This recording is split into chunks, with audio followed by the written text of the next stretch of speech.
Dzisiaj naszym gościem jest Julia Wieczorek, która jest siostrą konsekrowaną we wspólnocie Emanuel. Witamy Cię, Julio. Cześć. Cześć Julka. Cześć. I chcielibyśmy zapytać Cię po pierwsze, Mamy taką dlaczego tradycję. wierzysz? Tak, taką tradycję naszą małą. Pytamy się, pierwsze pytanie to jest, dlaczego wierzysz? To tak z grubej rury zaczynacie.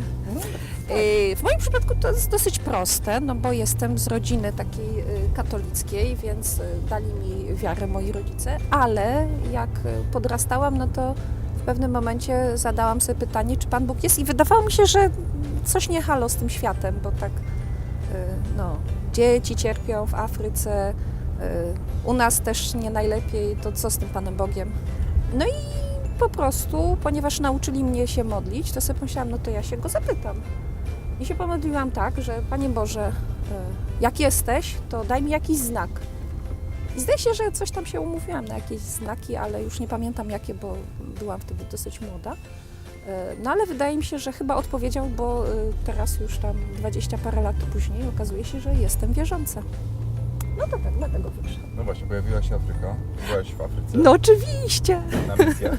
Tak, byłam, właśnie w sierpniu wróciłam z dwuletniego pobytu w Kongu, w Demokratycznej Republice Konga.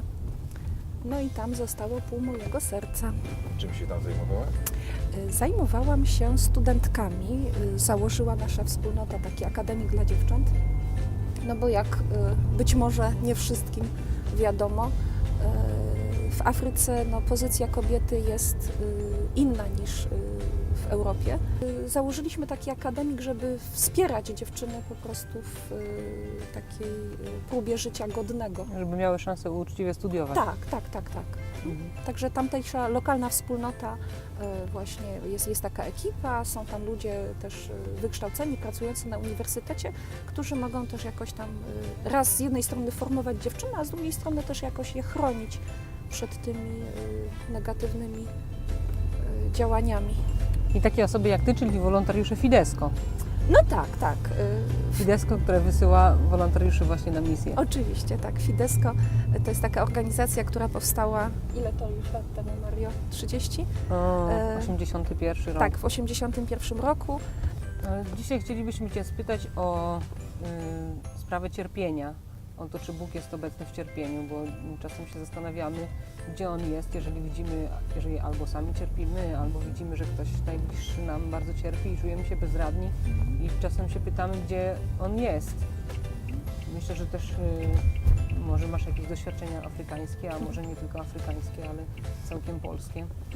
Czy możesz nam coś powiedzieć o tym? No to może bym zaczęła tak bardziej osobiście, to znaczy to moje pytanie wtedy, dawno temu, jak byłam dzieckiem jeszcze prawie, o wiarę, to było związane właśnie z tym, że widziałam cierpienie, no, z jednej strony te takie szerokie gdzieś tam właśnie dzieci w Afryce niewinne, jakieś kataklizmy, wojny, a z drugiej strony też sama doświadczałam cierpienia, ponieważ moja mama ciężko chorowała i po prostu jakoś, no wiadomo, że w takich sytuacjach pojawia się pytanie, no ale dlaczego?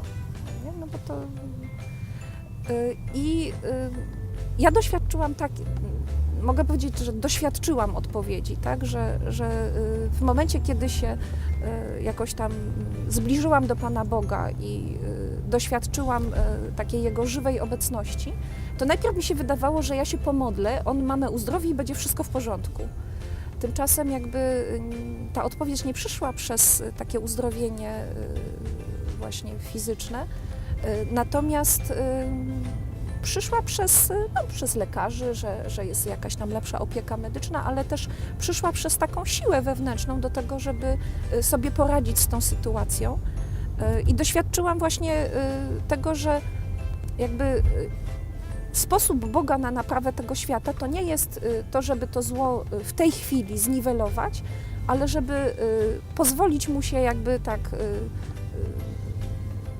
wyburzyć, no nie wiem jak to nazwać, tak, wybrzmieć do końca, bo potem następuje coś innego, nie? To ta droga Pana Jezusa, że przyszedł na ten świat, wziął całe zło tego świata na siebie, przeszedł przez wszystko co najgorsze, śmierć, ale potem jest zmartwychwstanie i to jest nasza nadzieja, nie? My w Europie trzymamy się dość dobrze, znaczy w sensie, że nie mamy jakichś takich wielkich konfliktów zbrojnych. Ja bym powiedziała, że my się trzymamy dobrze fizycznie, tak bym powiedziała, Okej. zewnętrznie, tak? No ale mówiąc o tym cierpieniu też na takiej płaszczyźnie fizycznej, tak? Po ludzku nie ma rozwiązań, po ludzku nie ma rozwiązań, ale że Pan Bóg jakby jest obecny pośrodku zła tego świata, cierpienia i jakby jego odpowiedź nie jest taka, że on rozwiązuje te problemy, tak, że wszyscy są zdrowi, bogaci i szczęśliwi, ale rozwiązuje je w taki sposób, że można być szczęśliwym, radosnym, zadowolonym pomimo to.